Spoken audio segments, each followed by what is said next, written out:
불국사에서 현진건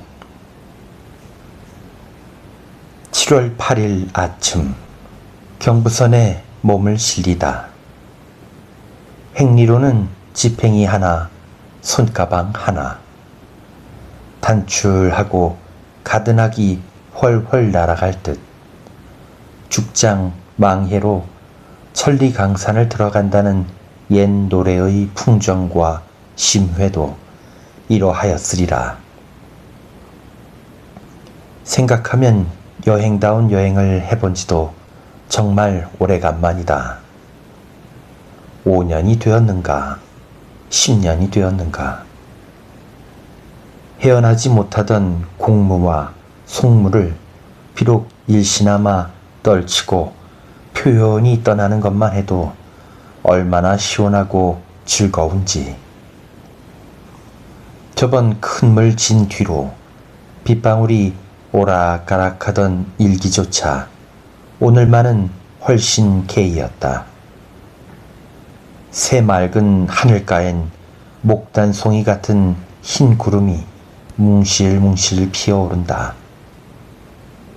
한강물이 잠깐 붉은 기운을 띈 것은 지난번 장마의 흔적인가. 질펀한 퇴와 들은 부신 햇발을 안아 푸른빛이 다시금 새로워 그 싱싱하고 선명한 품이 펄펄 뛰는 듯하다.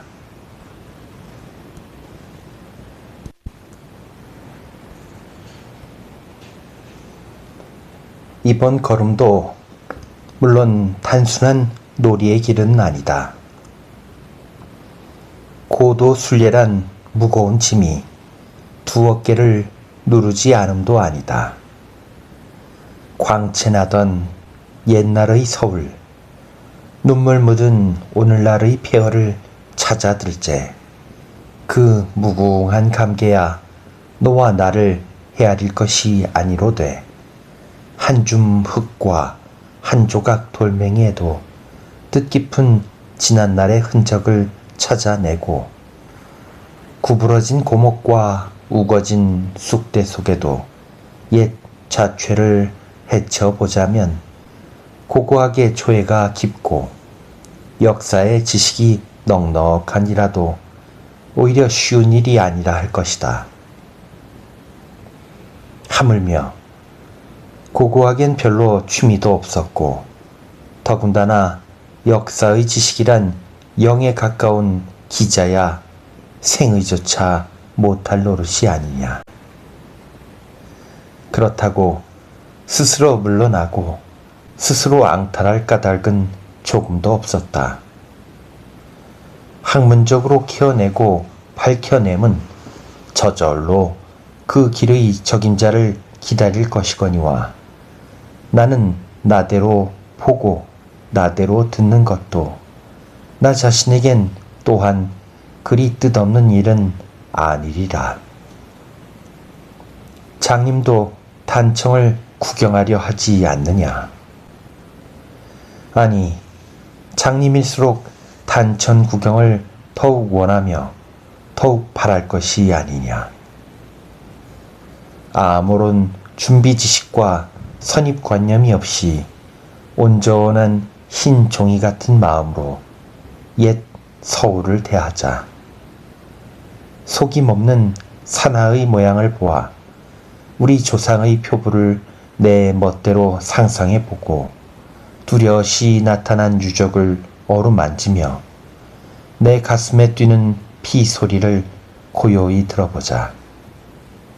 이것이 나의 고도 순례에 대한 준비의 전부다. 9일 오전 7시 대구에서 경주행 가솔린 자동차를 집어탔다. 승객 정원 22, 두 사람씩 앉는 좌석 길이가 두자가 조금 넘을까 말까.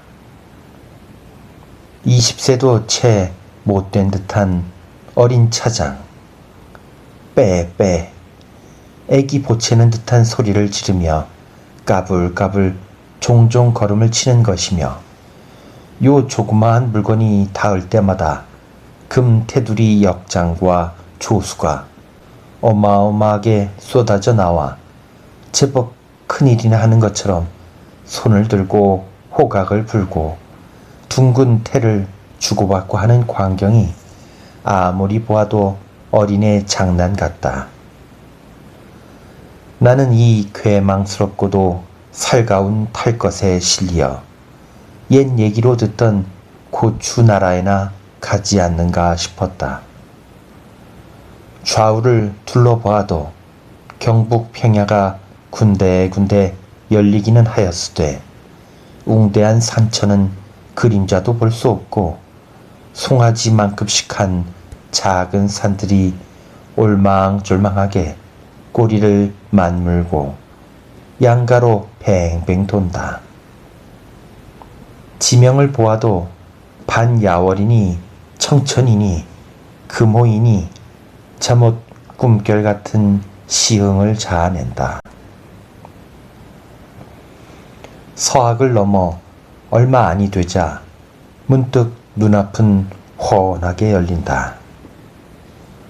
천공지활이란 문자는 이를 두고 이름이리라.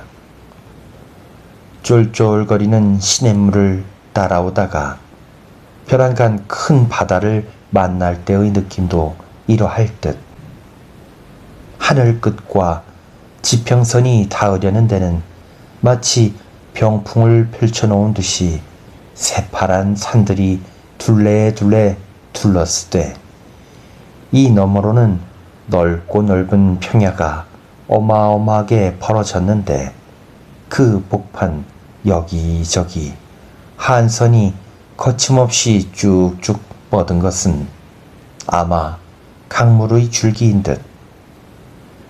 장난감 기차가 가까워 갈수록 기와집도 언뜻 보이고 새파란 잔디를 인 어여쁜 산들이 때로 맞이하는 곳은 묻지 않아도 신라의 천련고도 경주가 분명하다. 여관에 들이닥치는 대로 아침밥을 마치자마자 구경길을 나섰다. 길 끄는 인력거의 몸을 맡김에 옛 서울의 서투른 시골뚜기 같아서 스스로 웃었다. 첫걸음은 박물관, 경주 본관. 먼저 온고각 본관에서 석기, 토기시대, 동철기시대의 유물을 더듬으며 인류의 발달에 기구가 얼마나 위대한 소임을 맡은 줄을 다시금 깨달았다. 그러나 이것은 어느 박물관에서나 볼 수 있는 것인즉 대강대강 거치기로 하고 여기에 볼 수 있는 특이점만 추려보자. 기와장이 엄청나게 크고 튼튼하며 연꽃 모양도 뜨고 귀신 형상도 새겨 그 수법이 잠옷 능란한 것을 보아 그때의 건축이 얼마나 굉장하고 화려했던 것을 얼마쯤 연상할 수 있었고, 토자기 같은 것도 통일시대 이후의 것은 그 바탕이 견실하면서도 치밀하여 두들기면 쟁연한 쇳소리가 나고 그 모양도 가지각색으로 둥근 놈의 기름한 놈, 아가리 넓적한 축에 부리가 뾰족한 축, 다리 높은 것에 낮은 것, 혹은 인형을 그리고 꽃을 그리고 손잡이 모양에도 진기한 의장이 많아 혼란하던 당년의 기술을 상상할 만한 것이 없지 않으되, 그러나 이것들은 나 보기엔 그리 큰 경이는 아니다. 그러나 한번 신관에 발을 들여놓자 나는 황홀하게 넋을 잃었다. 첫째로 찬란한 황금관이 햇발과 같이 번쩍인다. 전체가 순금으로 된 것만 해도 끔찍한 일이거든. 그 치장과 잔 손질은 또 얼마나 정교하고 혼란하냐. 관 위엔 반달 모양의 황금 조각이 두 갈래로 불같이 뻗쳤는데 올리브 잎사귀같이 동글동글한 금점이 무수히 발렸고 관시울과 통에는 거의 빈틈없이 푸른 옥을 깎아 57개의 아구장한 낚시 모양의 소위 구옥을 달아놓은 것은 정말 눈이 어찔어찔할 지경이다. 황금 줄기에 송이송이 금꽃이 만발하였고 벽옥의 잎사귀가 파릇파릇이 점친 그 모양은 정말 무예라고 형용할 길이 없다. 그야말로 인공을 뛰어넘어 신공이요. 진토에 묻힌 것을 파내었나 느니보담 백운 청운을 멍해하고 길을 잘못 들어 하늘에서 이 세상에 떨어진 보물이라 함이 오히려 상상하기에 쉬우리라. 그나 그뿐인가. 그 부속품으로 황금 허리띠며 황금 허리 패물이며 어여쁜 방울 달린 귀고리, 오늘날의 유행품을 뺨칠 만한 간드러진 반지들, 그 외 황금 팔목지, 발목지, 가진 장식품과 기명 등 어느 것 하나 눈부시지 않은 것이 없다. 그리고 무수한 주옥, 그 진주로 만든 목걸이는 오늘날 서양 여자의 흰 목덜미와 가슴팍을 꾸미는 것과 우열을 다투게 되었다. 더욱 진기한 것은 옥충 나래를 아로새긴 말 등자인데, 옥충이란 것은 매미 비슷하게 생긴 벌레로 그 새파란 나래는 마치 벽옥과 같이 빛난다. 이 나래를 등자에까지 새겨 넣었으니 그때 사람의 눈이 얼마나 심미적이요 감식력이 예민했던 것을 짐작할 것이 아니냐.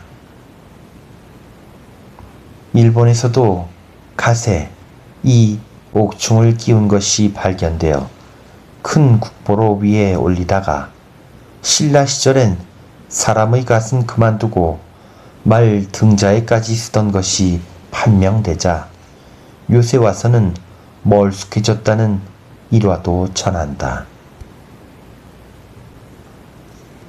또 한 가지 경이는 유리 곱보이다.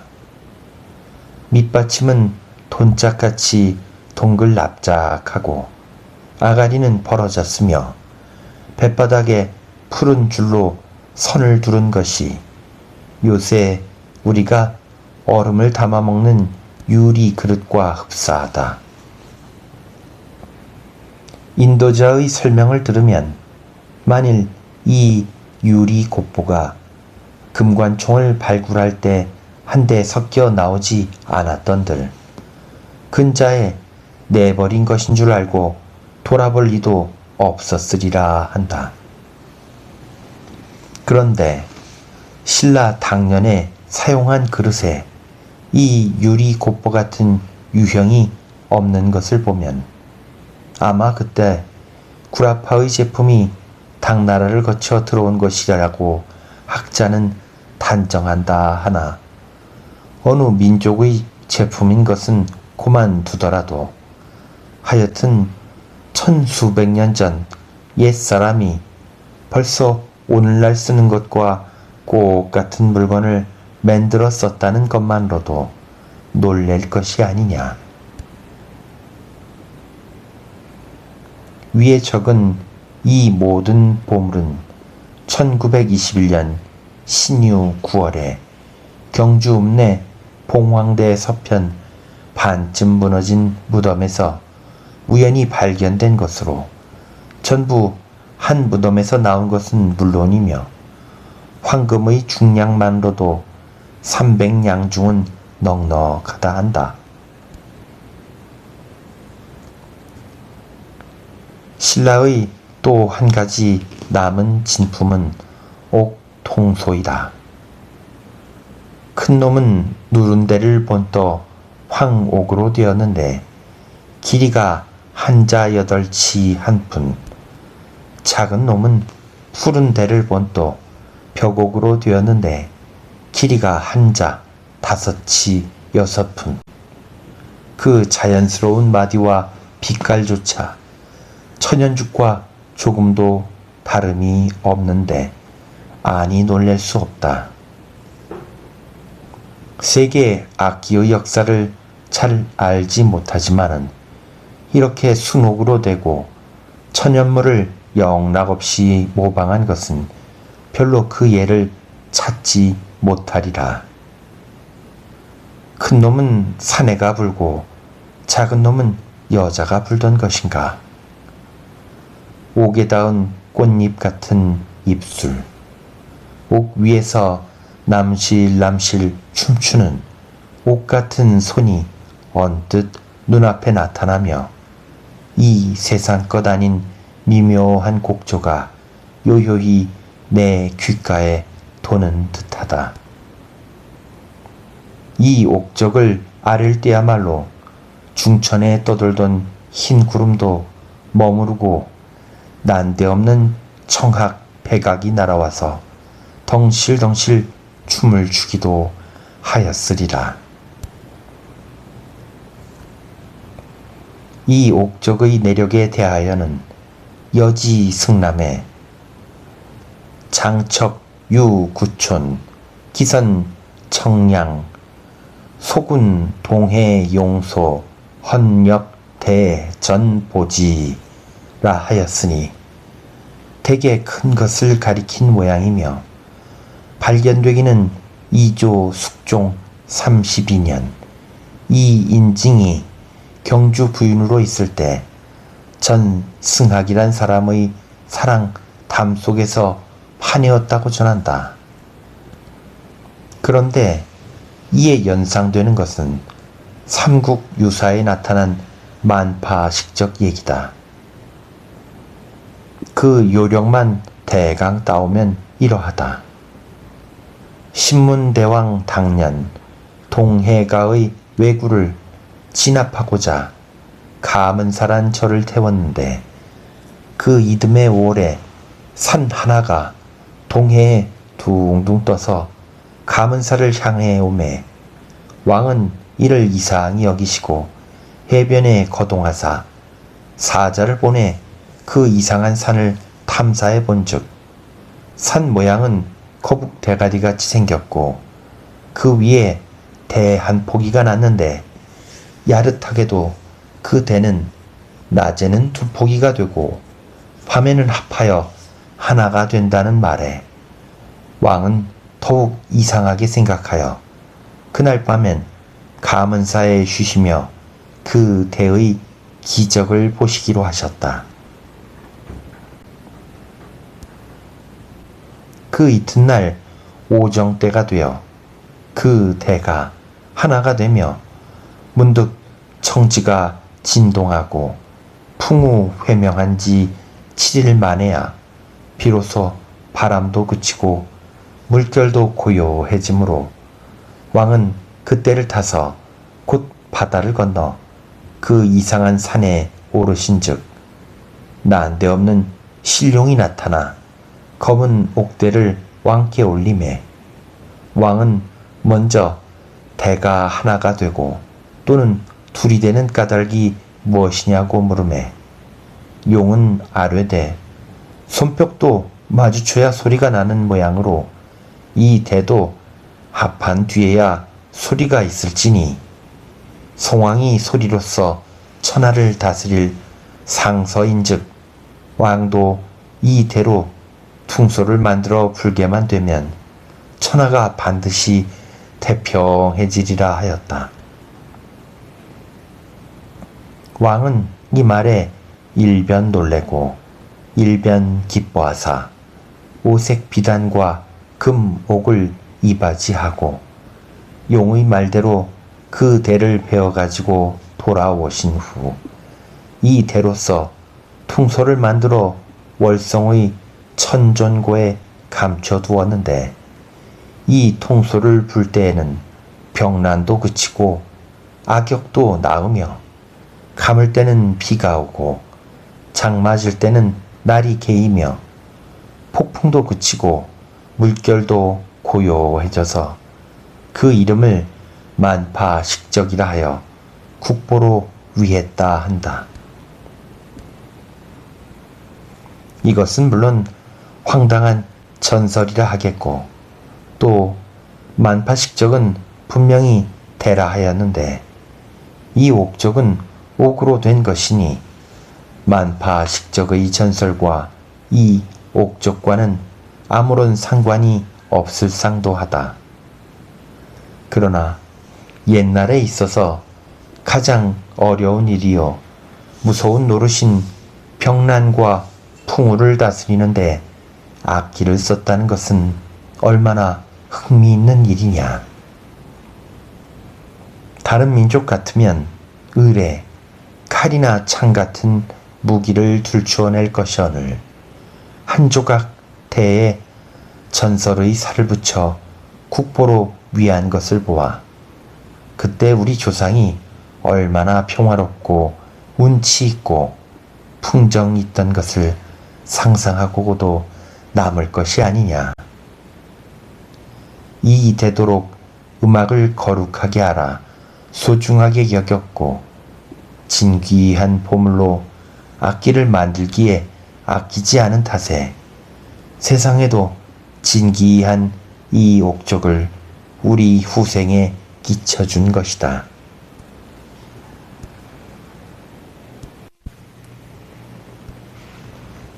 별관에서 내 눈을 멈추게 한 것은 석굴암에서 떼어왔다는 돌조각으로 살아서 움직이는 듯한 주먹 쥔 팔뚝, 백률사에서 옮겨 놓았다는 동불인데 자태의 의젓함과 가슴과 팔뚝이 제법 육체미를 갖춘 것을 보아 범상한 솜씨가 아닌 것을 짐작할 수 있다. 그리고 진기한 것으로는 2차 돈의 공양탑이니 불교를 전파하다가 이단으로 몰려 죽게 되매 나 하나 죽는 것은 어렵지 않되 불교는 반드시 흥왕해야 우리나라에 유익할 터인즉 내 목을 잘라 무슨 기적이 있거든 부디 불교를 신앙하라 하고 종용히 죽음을 나아갔는데 목을 벤즉 문득 흰 피가 하늘에 솟아 조단 상하가 경동하고 이 공양탑을 지은 것이란 비명까지 있다. 이 공양탑은 육면석당으로 그 비명은 신라 명필 김생의 글이라 하건만 풍마우세로 필적을 잘 알아볼 수 없음은 유감천만이라 하겠으며 더욱이 귀중한 것은 한편에 2차돈의 사형집행 광경을 새겼는데 2차돈이 쭈그리고 앉은 모양, 목이 한편에 떨어지며 흰 피가 솟아오르는 광경이 희미하게 나타났다. 만일 이 새김이 그대로 성하게 남았던들 그때 사형 집행하던 형식이며 또는 그때 의복제도 같은 것을 분명히 알 수 있었겠거든. 함부로 굴리어 이되도록 소중한 비면을 흐려지게 한 것은 10번 20번 한탄할 따름이다. 남은 큰 경의의 하나는 봉독사종이다. 주위 23척 4촌, 직경 7척 5촌으로 그 안에서 두 활개를 벌리고 돌아다녀도 거치지 않을 만큼 되었다. 그 어마어마하게 큰 것에 나는 입을 벌리지 않을 수 없었다. 그러나 인도자의 말을 들으면 큰 것만으로는 그리 놀라운 것이 없으되 첫째 그 음향이야말로 세계에 자랑할 만한 것이라 한다. 우연만한 종도 여간 딸이여 소리가 잘 나지 않는 법이거든. 저대도록 육중한 종이 손가락으로 튕기기만 해도 캥 하며 보통 구리만으로는 그렇게 청아한 소리를 내지 못할 터임에 아마도 총 근량 12만 냥 가운데 3분의 1 이상은 황금이 섞였으리라 추측한다 하며 또 한 가지 진귀한 것은 내 귀가 다 각기 선녀의 구름탄 모양을 새겼는데 그 하늘하늘한 옷맵시가 가는 바람에 나부끼는 듯하며 그 얼굴과 목덜미가 완연히 드러나 조각만으로도 절품이라 하겠다. 이 종은 경덕왕 때에 시작하여 그 아들 혜공왕 시절에 비로소 준공된 것으로 맨들은 공인의 고심은 물론 여간이 아니었다.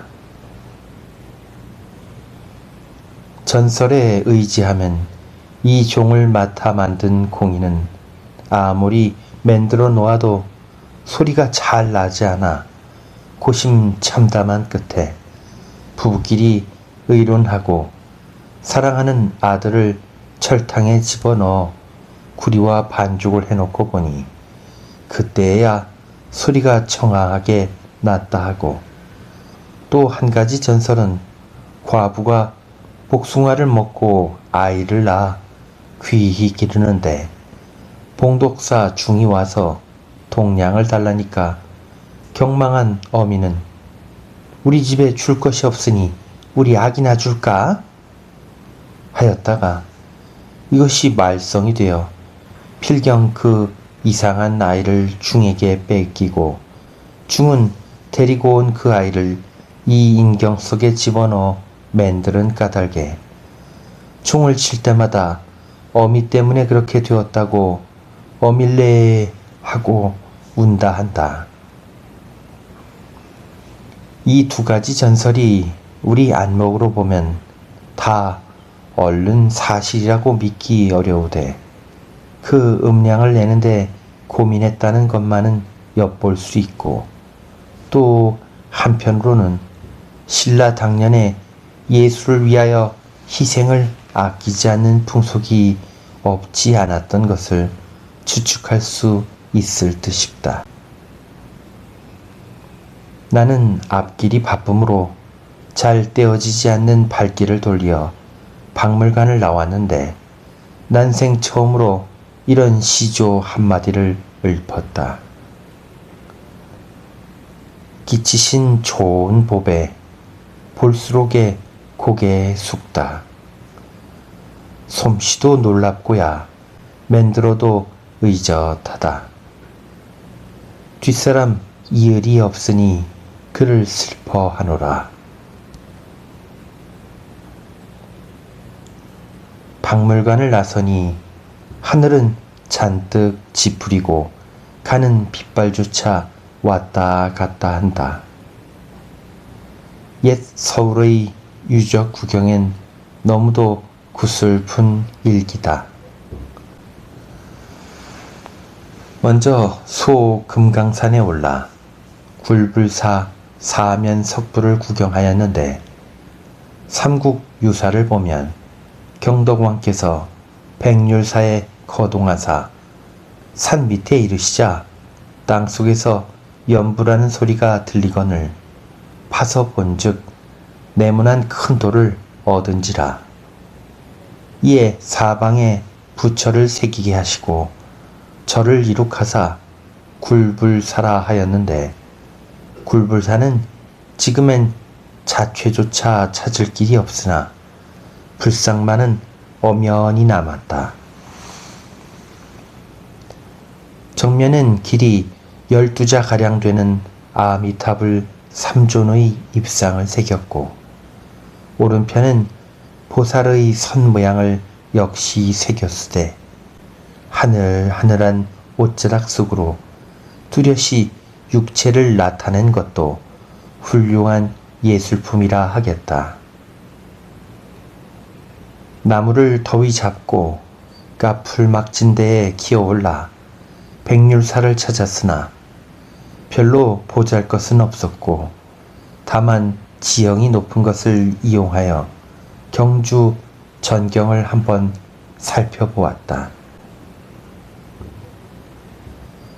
차에서 얼른 보기에도 넓은 줄은 알았지만 여기 올라보니 더욱 그 광활한데 아니 놀랄 수 없다.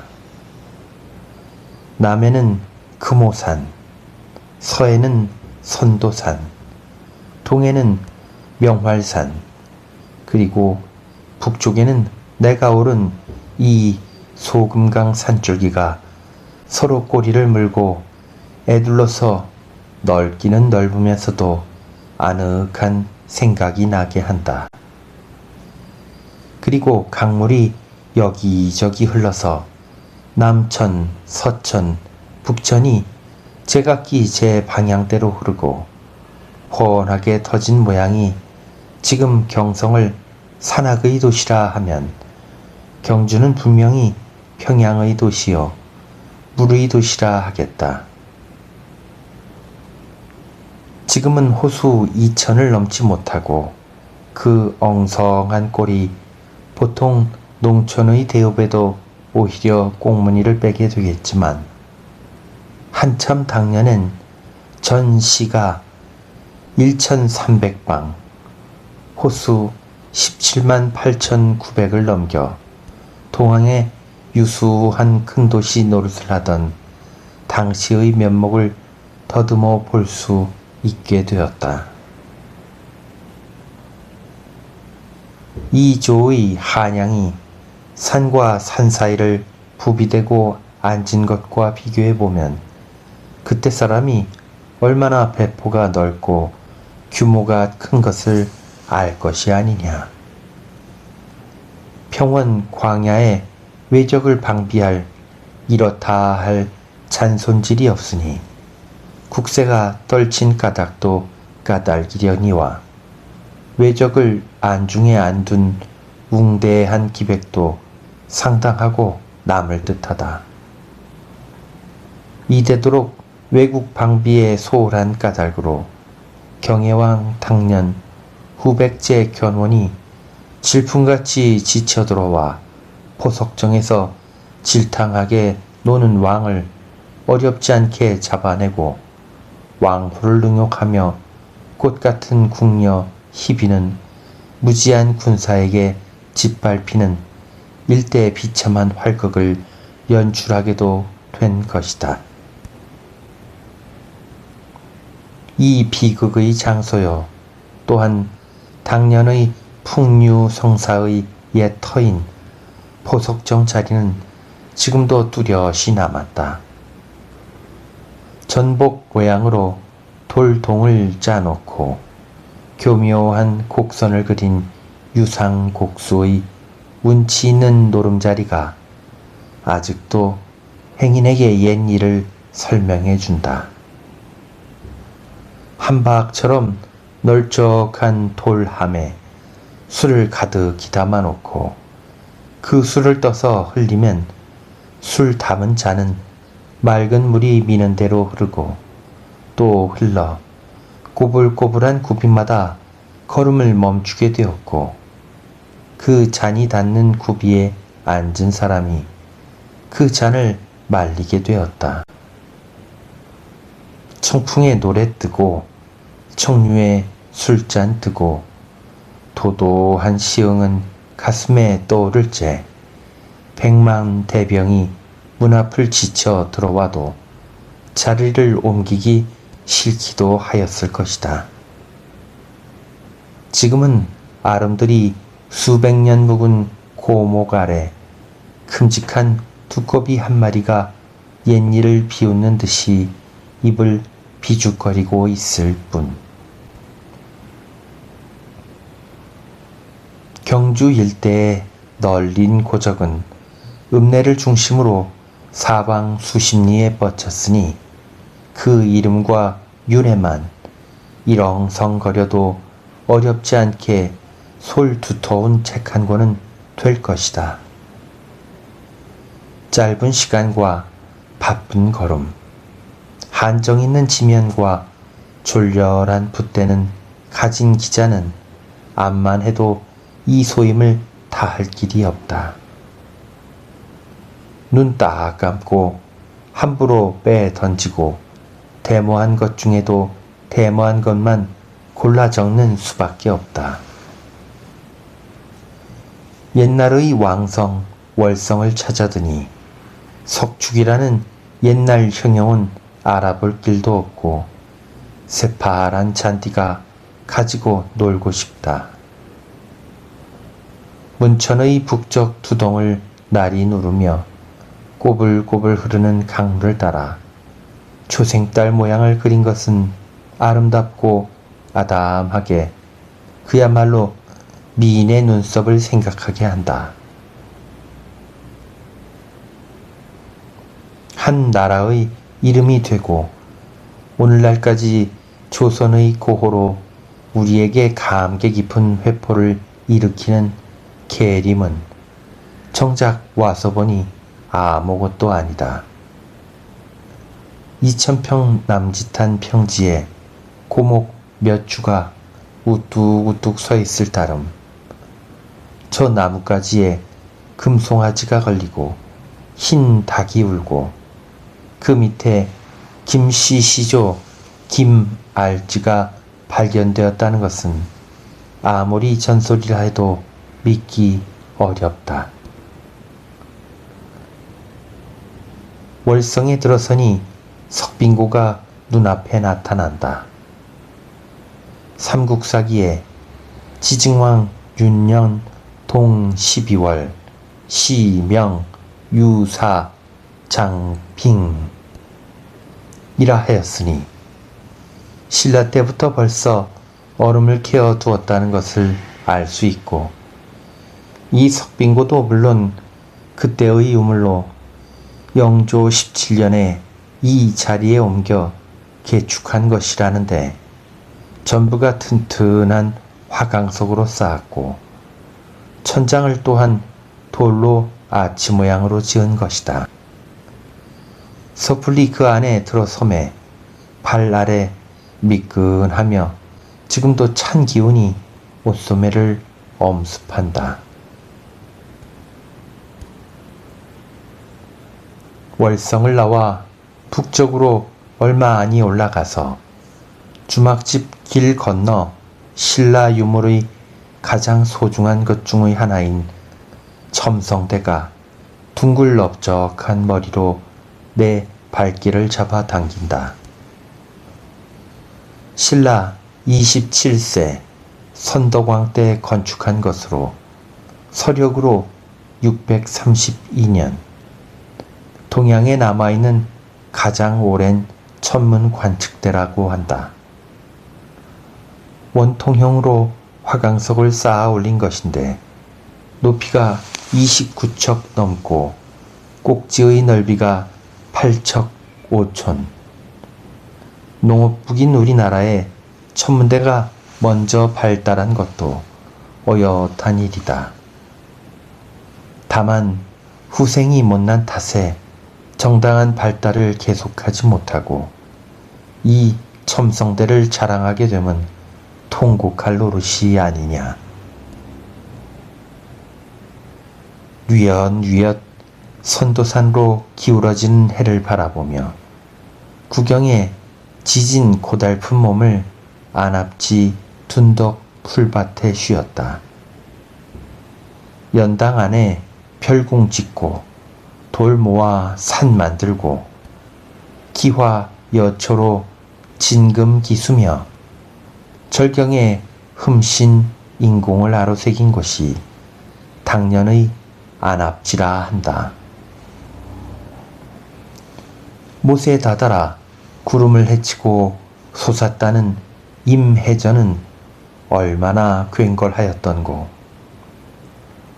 아까 금관총 유물에서 본 것과 같은 으리으리한 금관을 쓰신 임금과 신하의 거동, 왼 몸에 은하수와 같이 번쩍이는 무수한 주옥을 누린 희빈 궁녀의 아름다운 모양이 문득 눈앞에 아련히 나타난다.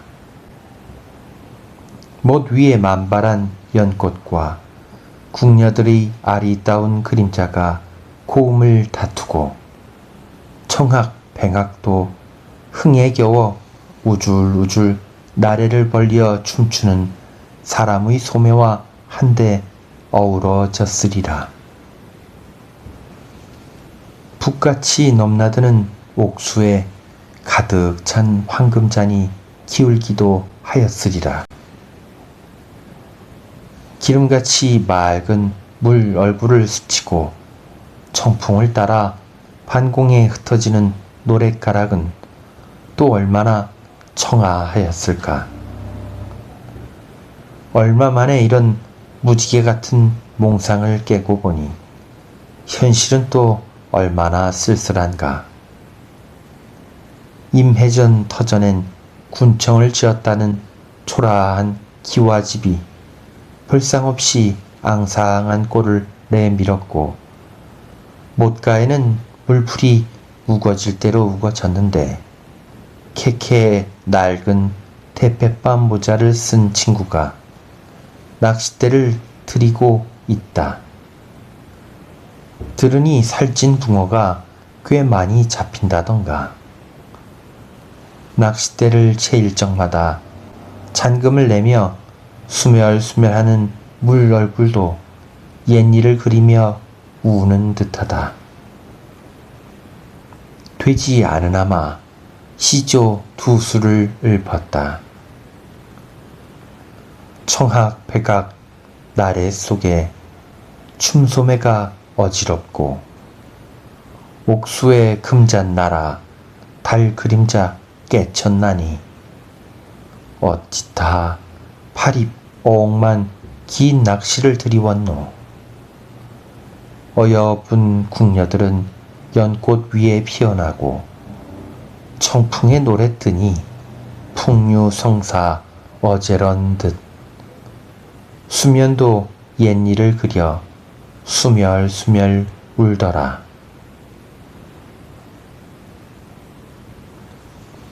안압지를 지나 북쪽으로 약 한 마장쯤 하여 질펀한 강가에 황룡사의 옛자리는 거창한 돌 주추가 밭이랑과 집마당 사이에 띄엄띄엄 놓여 당년의 장관을 가르쳐준다. 강변에 나 앉은 것으로 보아 황룡의 기족도 그럴상 싶다마는 오늘날엔 그 자리조차 온전히 알 길이 없다. 바로 그 옆에 분황사 구층탑이 행인의 옷소매를 잡아 끈다. 벽돌만큼씩 한 잔돌로 곱게 쌓아 올렸는데 내 귀에 달린 문이 손으로 밀면 쉽사리 열리고 닫히는 것이 나무로 된 문보담도 더 가볍다. 옛날은 9층이러니 오늘날엔 3층밖에 남지 않았다. 15년 전 총독부에서 수선을 할 때 석함 가운데서 금, 옥과 옛날 돈 등 수십 점을 많이 발견했다 하며 간신히 3층밖에 수리를 못했는데 전에 새지 않던 비가 지금은 줄줄 흐른다고. 사천왕 절터엔 2개의 귀부만 남았고 제매정을 잡아드니 김유신의 옛 집터는 말목으로 알아차릴 뿐 박혁거세의 발상지 나정, 그의 비 알령 부인의 발상지 알령정, 그들이 임금 노릇하시던 숭덕전, 그들을 위시로 그 자손이 돌아가 묻히신 오릉은 전설 이외에 별로 이렇다 할 감흥을 일으키지 않는다.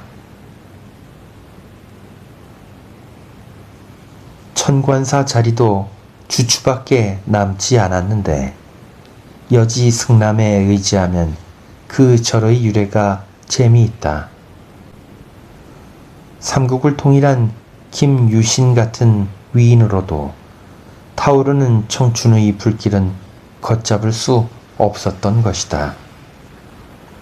우연히 곳거리에 발을 들여놓게 되고 어여쁜 이성의 품에서 세월 가는 줄 잊었던 모양이다. 꼬리가 길면 밟히는 격으로 필경 그 대부인에게 들키게 되고 김유신 같은 아들을 두신 만큼 그 대부인도 매우 엄격하셨던지 깊이 훈계하시되 내가 아비 없이 너를 길러 하루바삐 장성을 하여 나라를 위해 공명을 세워 가정을 빛내기 바랬더니 주사 청루에서 헤어날 줄 모르니 이런 기막힐 노릇이 어디에 있느냐 하시고 울기를 맞이 않음에 유신이 이에 느낀 바 있어 그 계집의 문 앞도 지나지 않겠다고 굳게 맹설을 하였는데 하루는 술이 몹시 취하여 말을 타고 돌아갈새 말이 옛날 길을 쫓아 그 여자의 집에 이르렀다. 그 여자는 일변 기뻐하고 일변 원망하며 울면서 유신을 맞아들였는데 유신이 술이 깨자 한 칼에 탔던 말을 베고 안장도 버린 채 옷소매를 부리치고 돌아왔다. 이 절은 곧 그 여자의 집토여 천관이라 함은 그 여자의 호라 하였다. 김유신의 결심도 물론 놀랍다 하겠거니와 당시의 창부로 천대받던 여자가 어엿한 부처님이 되고 그 집터가 절이 된 것은 실로 흥미있는 사실이 아닌가.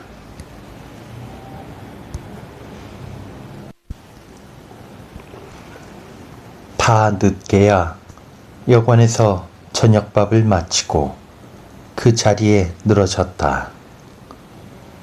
몸은 한껏 피로하지만은 흥분된 신경은 좀처럼 잠을 이룰 수 없다. 잠이야 언제라면 못 자랴 하고 풀 대님한 채로 여관을 나섰다. 마치 천년 고도의 혼이 부르는 사람 모양으로 정처 없이 발길을 옮겨 놓았다. 얼마를 나왔는지 내 앞에는 칼등 같은 좁은 밭둑과 쫄쫄거리는 개울물이 길을 막는다. 잔디의 아무데나 펄썩 주저앉았다. 개구리가 이따금 정막을 깨칠 뿐이요 사면은 죽은 듯이 고요하다. 그렇다. 정말 모든 것이 죽은 듯하다. 구름이 흐르는 서쪽 하늘가엔 초생달이 으스레 비친 양도 죽음을 우는 눈동자인 듯, 불꽃을 흩으며 나르는 먼지도 귀화인 듯, 가물가물한 내가 길길이 끼인 사이에 우뚝우뚝 떠오른 누누한 무덤은 얼마나 쓸쓸한고. 쌓이고 쌓인 죽음 가운데 움직이는 오직 하나의 산목, 숨인 나의 숨길도 질식할 듯하다. 무궁한 감개가 가슴을 누른다. 한참 당년 삼국을 통일하고 세계에 자랑할 만한 문화와 예술을 창조해낸 이곳이 이대도록 소리 없이 냄새 없이 죽어 넘어질 줄이야. 죽었다니 말이 되느냐? 너는 그 찬란한 유적을 보지 못했느냐? 이때 어떤 좌초를 찾지 못했느냐? 세계에 자랑할 만한 조상을 가진 것을 앙탈하려느냐?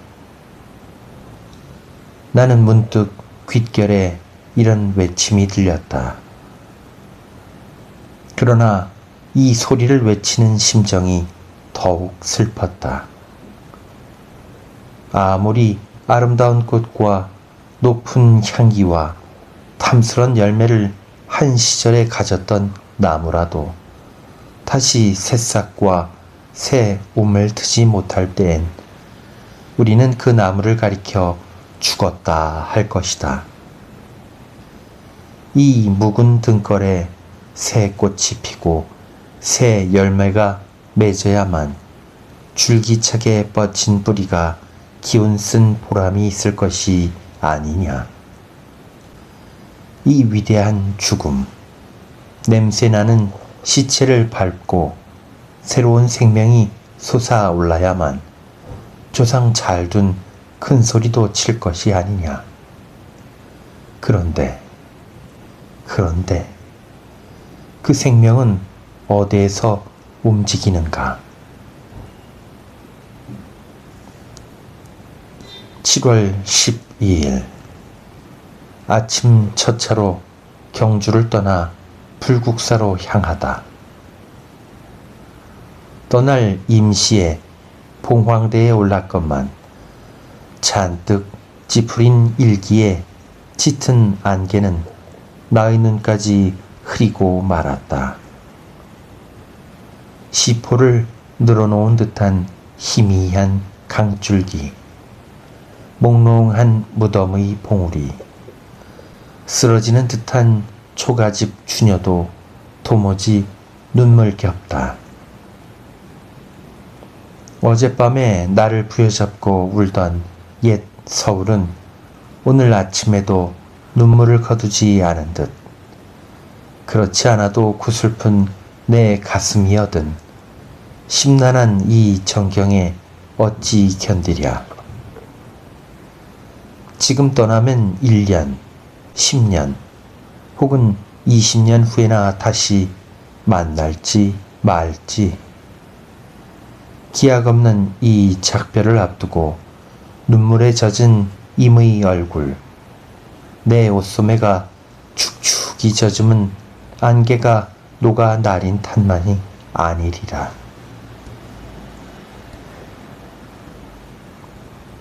장난감 기차는 반 시간이 못 되어 불국사역까지 실어다 주고 역에서 등대했던 자동차는 십리길을 단숨에 껑청껑청 뛰어서 불국사에 대었다.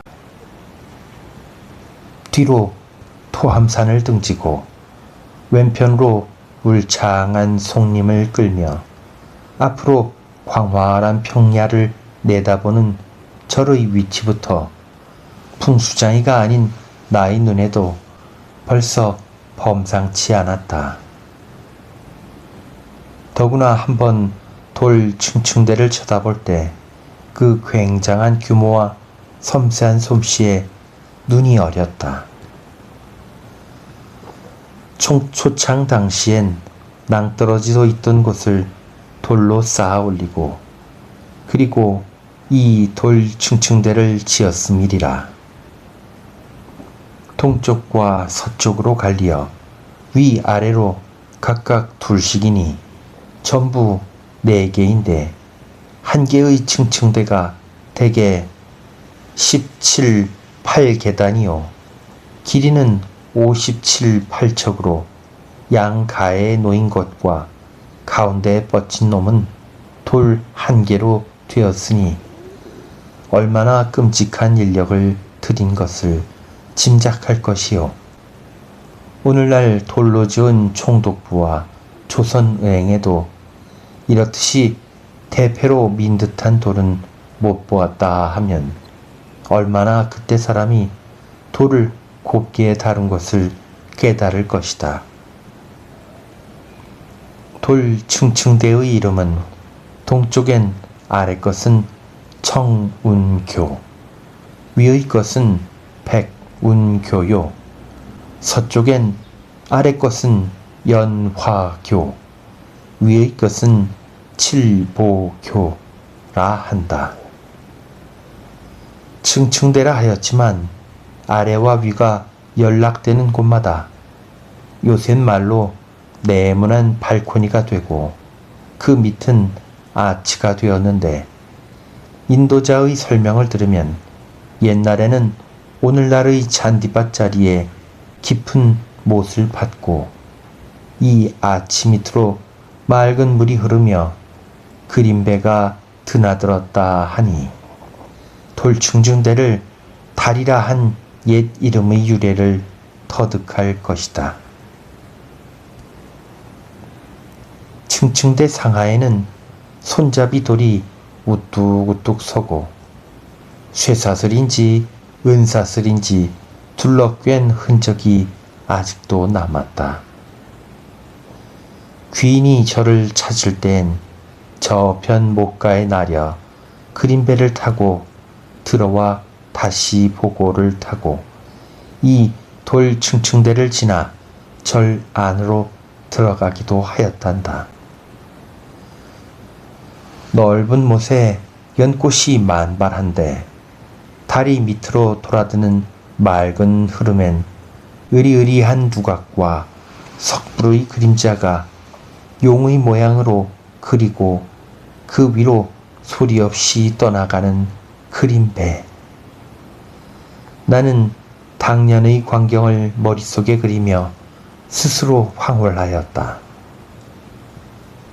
활동사진으로 본 물의 도시 베니스의 달빛 긴 바닷가에 그림배를 저어가는 청춘 남녀의 광경이 선하게 나타난다. 이 돌 층층대를 거쳐 문루를 지나서니 유명한 타보탑과 석가탑이 눈앞에 나타난다. 이 두 탑은 물론 돌로 된 것이다. 그렇다. 그것은 만져보아도 돌이요. 두들겨 보아도 돌임에 틀림이 없다. 그러나 석가탑은 오히려 고만둘지라도 타보탑이 돌로 되었다는 것은 아무리 하여도 눈을 의심하지 않을 수 없었다. 연한 나무가 아니요. 물씬물씬한 밀가루 반직이 아니고 육중하고 단단한 돌을 가지고야 저다지도 곱고 어여쁘고 의젓하고 아름답고 빼어나고 공교롭게 잔손질을 할 수 있으랴. 만일 그 탑을 만든 원료가 정말 돌이라면 신라 사람은 돌을 돌같이 쓰지 않고 마치 콩고물이나 팥고물처럼 마음대로 뜻대로 손가락 끝에 휘젓고 주무르고 하는 신통력을 가졌던 것이다. 귀신조차 놀래고 울리게 하는 제조란 것은 이런 솜씨를 두고 이름이리라. 탑의 내면엔 자그마한 어여쁜 돌 층층대가 있고 그 층층대를 올라서니 가운데는 위층을 떠받치는 중심 기둥이 있고 내 귀에도 병풍을 접어놓은 듯한 돌기둥이 또한 섰는데 그 기둥과 두 층대의 석반을 받든 얼음에는 나무로도 오히려 깎아내기가 어려울 만한 소로가 튼튼하게 아름답게 손바닥을 벌렸다. 지붕 위엔 제2층의 네모난 돌 난간이 둘러 쟁반 같은 2층 지붕을 받들었고 그 위엔 8모 난간을 받들었다. 석공이 기절했던 것은 물론이거니와 이런 기상촌의 의장은 또 어디서 얻어온 것인고. 바람과 비에 시달린 지 천여 년을 지난 오늘날에도 조금도 기울어지지 않고 이질어지지 않고 옛 모양을 변하지 않았으니 당대의 건축술도 또한 놀랄 것이 아니냐.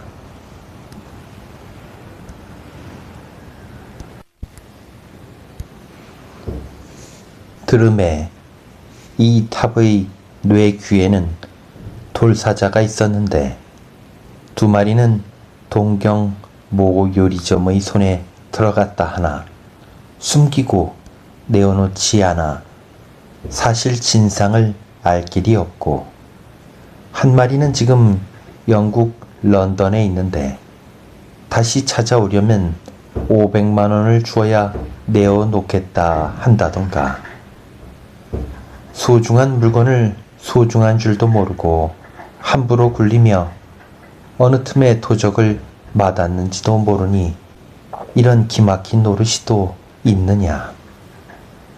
이 탑을 이룩하고 그 사자를 새긴 이의 영이 만일 있다 하면 지하에서 목을 놓아 울 것이다. 석가탑은 다보탑 서쪽에 있는데 다보탑이 혼란한 잔솔질과는 딴판으로 수법이 매우 간결하나마 또한 정중한 자태를 잃지 않았다. 다보탑을 능라와 주옥으로 꾸밀 대로 꾸민 성장 미인에 견준다면 석가탑은 수수하게 차린 담장한 미인이라 할까. 높이 27척, 층은 역시 3층으로 한 층마다 수려한 돌 병풍을 두르고 병풍 네 귀에 병풍과 한데 얼려놓은 기둥이 있는데 설명자의 말을 들으면 이 탑은 한 층마다 돌 하나로 되었다 하니 그 웅장하고 거창한 규모에 놀랄만하다. 이 탑의 별명은 무영탑, 곧 그림자가 없다는 것으로 여기는 사랑과 예술에 얽힌 눈물겨운 로맨스가 숨어 있다. 그때의 사람이 얼마나 종교와 예술에 몸을 바쳤고 또는 사랑과 예술을 한 덩어리로 만든 황홀경에서 살았다는 것이 이 아름답고 슬프고 신비로운 전설에 풍겨 있다. 제35대 경덕왕 시절 당시 제상 김대성은 왕의 명을 받들어 토암산 아래 불국사를 이룩할세 나라의 힘을 기울이고 천하의 명공을 모아들였는데 그 명공 가운데는 멀리 당나라로부터 불러내온 젊은 석수 하나가 있었다. 이 절의 중심으로 말하면 두 개의 석탑으로 이 두 탑의 공사가 가장 거창하고 까다로웠던 것은 물론이다. 젊은 당나라 석수는 그 두 탑 중의 하나인 석가탑을 맡아 짓기로 되었다. 예술의 감격에 뛰는 젊은 가슴의 피는 수륙 수천리 고국에 남겨두고 온 사랑하는 아내도 잊어버리고 오직 맡은 석가탑을 완성하기에 끓고 말았다. 침식도 잊고 세월 가는 것도 잊어버리고 그는 웬 몸과 웬 마음을 오직 이 공사에 바쳤다. 덧없는 세월은 어느덧 몇 해가 흘러가고 흘러왔다. 수만리 타국에 남편을 보내고 외로이 공규를 지키던 그의 아내 아사녀는 동으로 흐르는 구름에 안타까운 회포를 붙이다 못하여 필경 남편을 찾아 신라로 건너오게 되었다. 머나먼 길에 피곤한 다리를 끌고 불국사 문 앞까지 찾아왔으나 큰 공역을 마치기도 전이요 더러운 여인의 몸으로 신성한 절 문 안에 들어서지 못한다고 차디찬 거절을 당하고 말았다.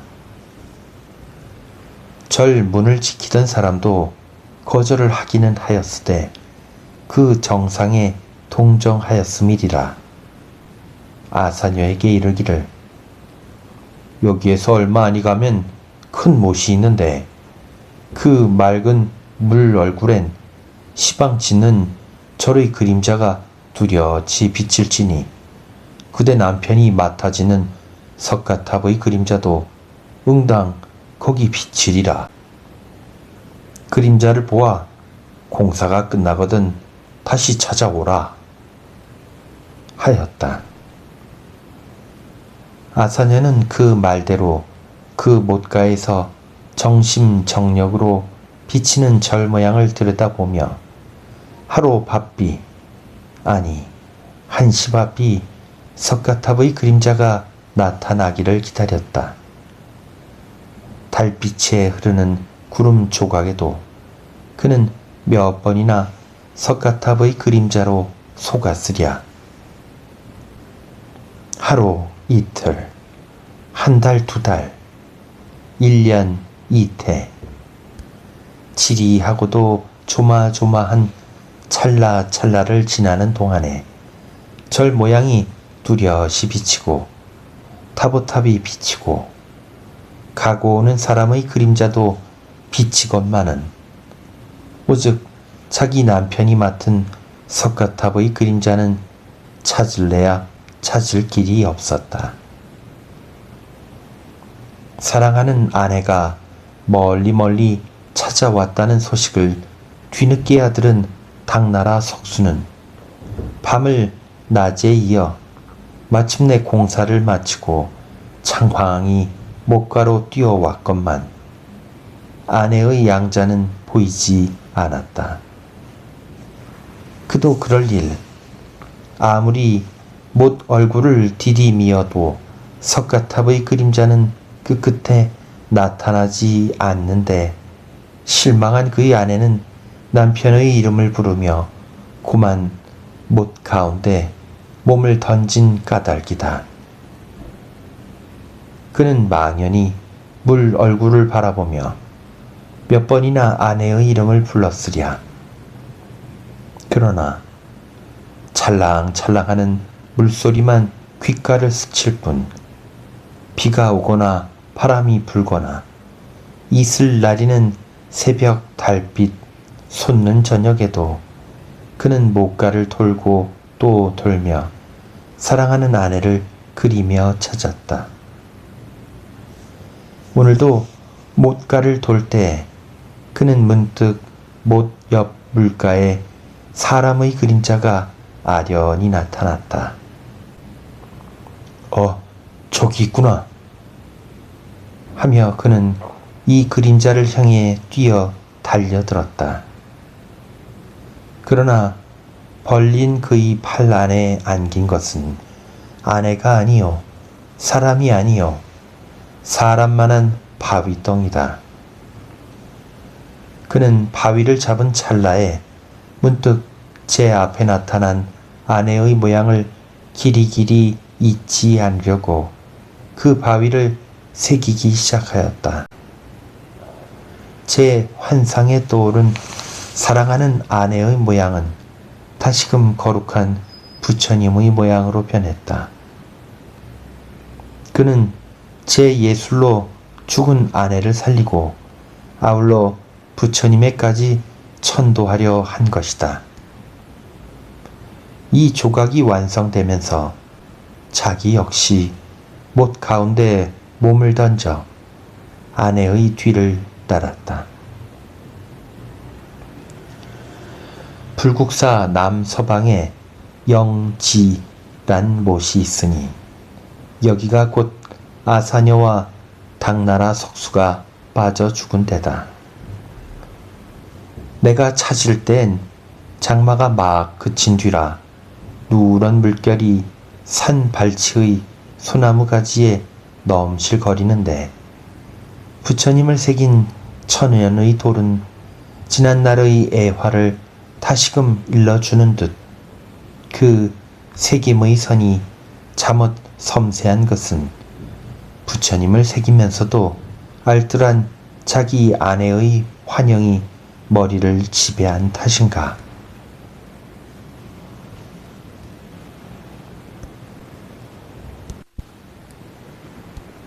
다부탑과 석가탑의 무한 경탄과 감개를 마지 않다가 대웅전을 디미다 보니 정면에 엄연한 선 삼이불의 입상이 보통 부처님보다는 어마어마하게 크다마는 신라 당시의 유물은 아니고 영묘조에 개축할 때 만들어 놓은 것이라 하며 다만 경탄할 것은 개축할 때 천장과 벽에 올린 휘황찬란한 단청이 300여 년을 지낸 오늘날에도 조금도 빛이 변하지 않았다는 것이다.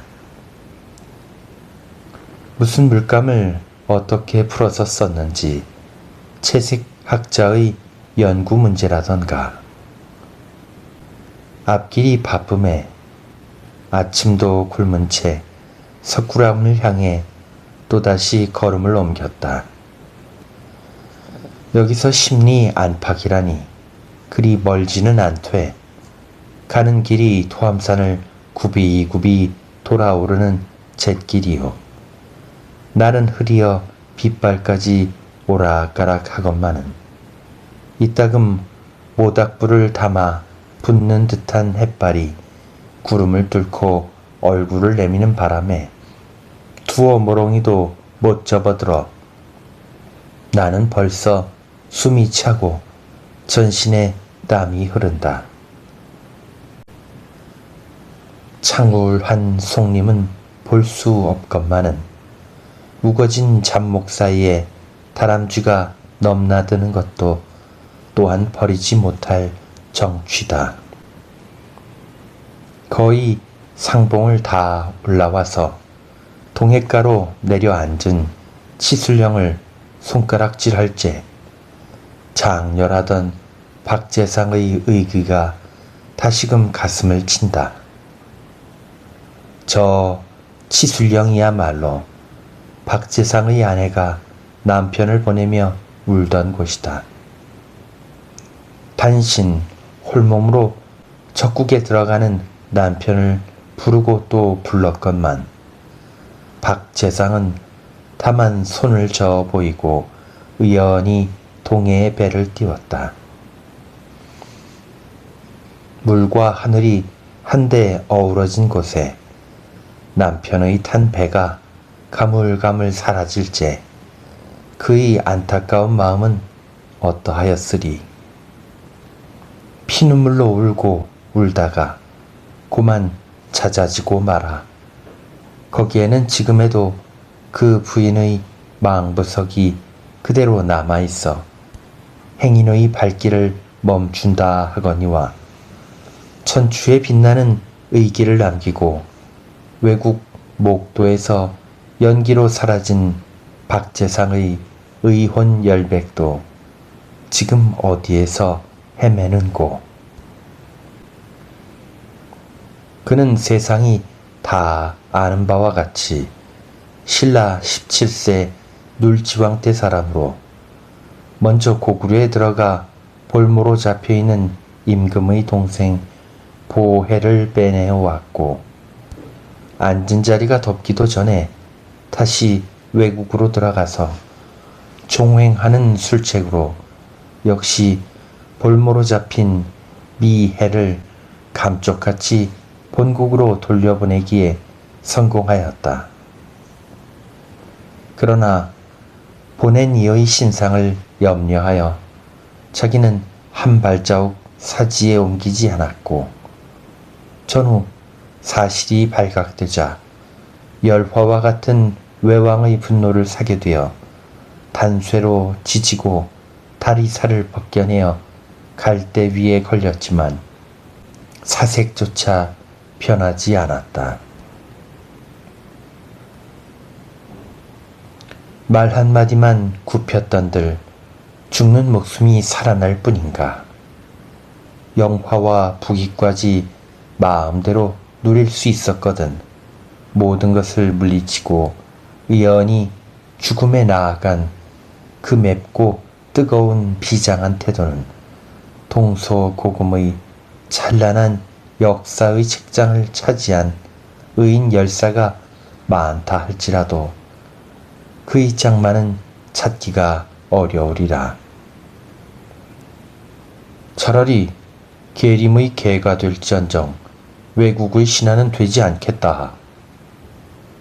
신라의 형벌은 달게 받을지언정 외국의 장록은 먹지 않겠다. 하고 부르짖던 그 열렬한 호통이 지금도 우레같이 들려온다. 아, 무지개 같은 그의 기계는 누구에게 전했는고.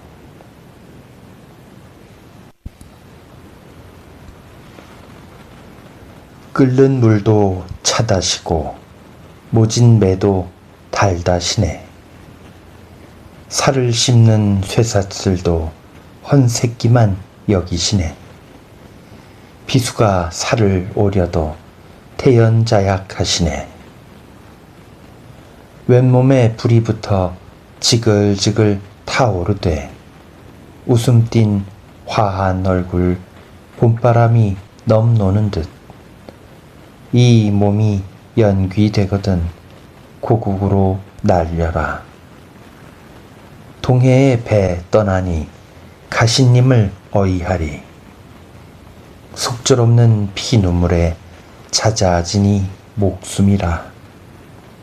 사후에 넋이 있으면 님의 뒤를 따르리라. 치술령 빼난 봉을 묻어 넘은 이 빛바라. 열려의 남은 한을 이제도 실었느냐. 나그네 솜에 젖으니 눈물인가 하노라. 숨이 턱에 닿고 웬 몸이 땀에 멱을 감는 1시간 남아의 길을 허비하여 나는 겨우 석굴암 앞에 섰다. 멀리 오는 순례자를 위하여 미리 준비해 놓은 듯한 석간수는 얼마나 달고 시원한지 연거푸 두 구기를 들이킴에 피로도 있고 더위도 있고 상쾌한 맑은 기운이 심심을 엄습하여 표연히 티끌 세상을 떠난 듯도 싶다. 돌 층층대를 올라서니 입구의 좌우 돌벽에 새긴 인왕과 사천왕이 혹든 눈과 푸르 거든 팔뚝으로 나를 위협한다. 어깨는 엄청나게 벌어지고 배는 홀쭉하고 사지의 울퉁불퉁한 세찬 근육. 나는 힘의 예술의 표본을 본 듯하였다. 한번 문 안으로 들어서매 석년대 위에 올라 앉으신 석가의 석상은 그 의젓하고도 봄바람이 도는 듯한 화한 얼굴로 저절로 보는 이의 불심을 불러일으킨다. 한 군데 빈 곳 없고 빠진 데 없고 어디까지 원만하고 수려한 얼굴, 알맞게 벌어진 어깨, 수려히 내민 가슴, 퉁퉁하고도 점잖은 두 팔의 곡선미, 장중한 그 모양은 정말 천추에 빼어난 걸작이라 하겠다. 좌우 석벽의 허리는 15칸으로 구분되었고 각 칸마다 보살과 나한의 입상을 병풍처럼 새겼는데 그 모양은 다 각기 달라 혹은 어여쁘고 혹은 엉성궂고 늠름한 기상과 온화한 자태는 참으로 성격까지 빈틈없이 표현하였으니 신품이란 말은 이런 예술을 두고 이름이리라.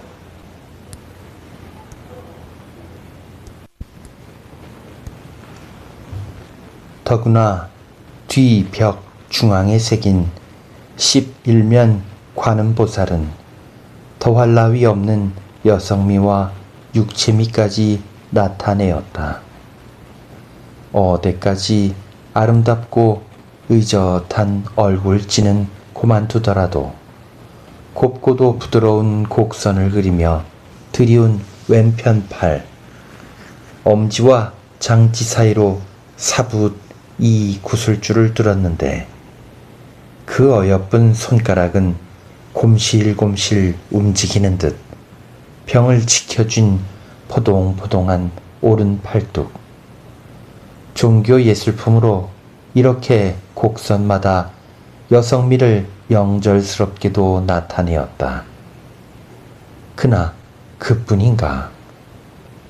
수없이 느린 구실 밑에 하늘하늘한 옷자락은 서양 여자의 야회복을 생각하게 한다. 그 아른아른한 옷자락 밑으로 알맞게 볼록한 젖가슴, 조붓하면서도 슬밋한 허리를 대어 둥그스름하게 떠오른 허벅지, 토실토실한 종아리가 뚜렷이 드러났다. 그는 살아 움직인다. 그의 몸엔 분명히 맥이 뛰고 피가 흐른다. 지금이라도 선뜻 벽을 떠나서 지그시 눈을 감고 빙그레 웃은 듯 고금의 예술품을 얼마쯤 더듬어 보았지만 이 묵묵한 돌부처처럼 나에게 감흥을 주고 법열을 자아낸 것은 드물었다. 나는 마치 일생을 두고 그리던 고운님, 보살님이시여 그릇된 말쉬의 모독을 용서하사이다. 보살님이 내 가슴에 붙여주신 맑은 불길은 이런 모독쯤은 태우고 말았습니다. 고운님을 만난 것처럼 나는 그 팔뚝을 만지고 손을 쓰다듬고 가슴을 어루만지며 어린 듯 취한 듯 언제든지 차마 발길을 돌릴 수가 없었다. 벽 위에는 돌려가며 좌우 각각 5곳에 불좌를 만들었고 왼편은 4분 보살님, 오른편은 2분 보살님과 지장 보살과 유마거사의 좌상을 모셨는데 그 솜씨도 또한 심상치 않았다. 석굴암의 옛 이름은 석불사로 신라 경도광 때 이룩한 절이라 한다. 석굴이라 함은 곧 돌을 파내어 절을 지은 것이매 부처님을 새기고 모신 것도 모두 돌이요 땅바닥도 돌이요 천장도 물론 돌이다. 굴의 구조는 동남으로 향하여 평면 원형으로 좌우 직경 22척 유천 앞뒤 직경이 11척 7촌 2푼, 입구의 넓이는 11척 1촌 5푼, 옆 벽의 두께 약 9척이라 한다. 1000년의 바람과 비에 귀중한 옛 솜씨가 덜어 이지러지고 무너진 것은 아깝기 한량없지만은 15년 전에 크게 수리한 탓으로 도리어 옛것과 이제것을 분간키 어렵게 된 것은 더욱 한할 노릇이다. 그러나 안문은 지금 손질을 많았지만 정작 굴속은 별로 수선한 것이 없고 아직도 옛 윤곽이 뚜렷이 남았으면 불행 중 다행이라 할까.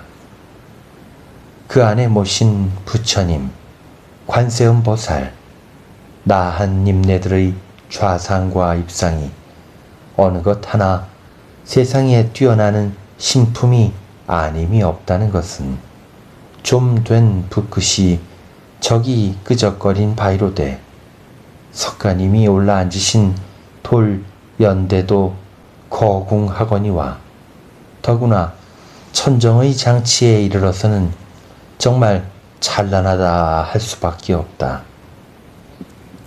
하늘 모양으로 궁룡상을 지었고 그 복판에 탐스러운 연꽃 모양을 떠놓은 것은 또 얼마나 그 의장이 빼어나고 솜씨가 능란한가. 온전히 돌이란 한 가지의 원료로 이대도록 공교하고 괭걸하고 아름다운 건축물을 낳아낸 것은 모르면 몰라도 동양 서양의 건축사에 가장 영광스러운 한 장을 점령할 것이다. 굴문을 나서니 밖에는 선경이 또한 나를 기다린다. 훤하게 터진 눈 아래 어여쁜 파란 산들이 띄엄띄엄 둘레둘레 머리를 조아리고 그 사이사이로 흰 물줄기가 굽이굽이 골 안개에 쌓였는데 하늘 끝 한 자락이 꿈결 같은 푸른 빛을 드러낸 얼음이 동해 바다라 한다. 오늘같이 흐리지 않은 날이면 동해 바다의 푸른 물결이 공중에 달린 듯이 떠 보이고 그 위를 지나가는 큰 돛, 작은 돛까지 나비의 나래처럼 곰실곰실 움직인다 한다. 더구나 이 모든 것을 배경으로 아침 햇발이 둥실 동해를 떠오르는 광경은 정말 선경 중에도 선경이라 하나 화식 먹는 나 같은 속인엔 그런 선연이 있을 턱이 없다. 석굴암을 나려와 괴릉을 둘러보매 문무석인의 웅온하고 수려한 양자에 저절로 고개가 숙여졌다. 더구나 그 무신의 위엄 있고도 너그러운 얼굴, 칼집을 부르거든 불팔뚝이 살아서 움직이는 듯하던 기억은 아직도 내 머리에서 사라지지 않는다. 이로써 경주에 대한 술얘기는 마치려 하거니와 총총한 걸음, 바쁜 시간, 좀 된 붓끝, 제한 있는 지면은 유적의 몇 분지 일, 천분지 일도 구경을 못하였다. 들은 그것뿐, 그것이나마 10분지 1을 적지 못한 것은 독작게 지은 죄도 크거니와 내 스스로 더욱 슬퍼한다. 처음 예정은 경주를 거쳐 부여, 개성, 평양, 구월산 등 순례기를 쓰려 하였으나 그 또한 극무와 지면 관계로 뒷기회에 밀게 되었다.